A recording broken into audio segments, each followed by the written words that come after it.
Hi everybody. I noticed that my land investment and land purchasing videos get a lot of views, so I had the idea that I would do a series called, I'll call it Adventures in Land Investing, and just tell you some stories about what I was able to pull off back in my really active real estate investing days.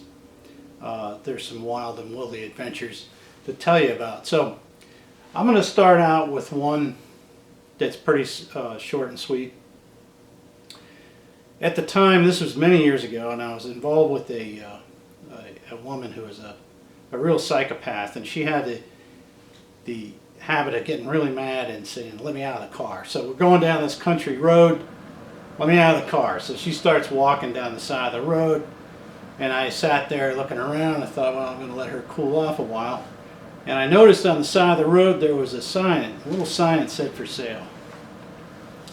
And there was a real estate sign that was fallen over and overgrown with weeds.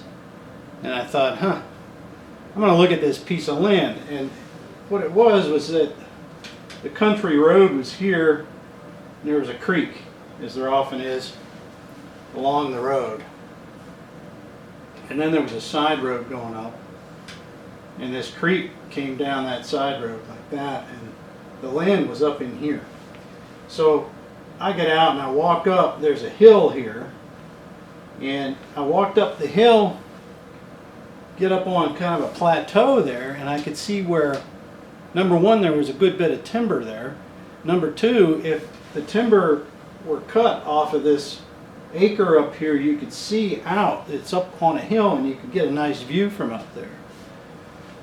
So I went to an investor friend of mine who had good backing from the bank.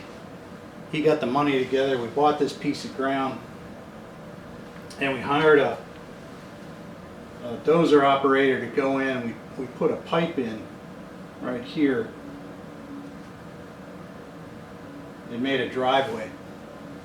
Put the log landing up here where we wanted the house to be, and made a road.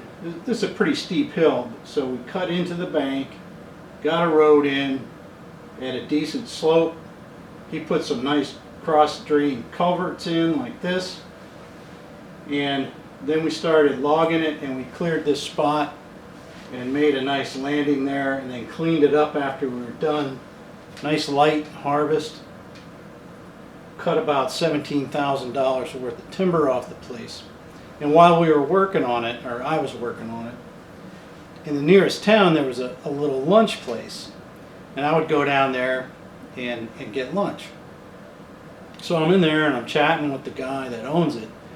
And we got talking, and I told him what I was doing. He said, "You know, I had my eye on that piece of ground. I wanted to buy it at one time, and I couldn't get the money together." I said, well, you want to take another look at it?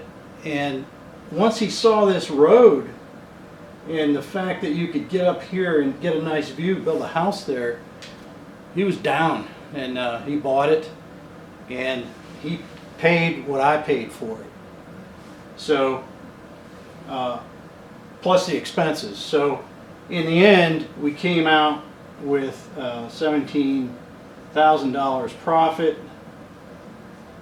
and I probably worked total of, I don't know, probably worked a week on that property.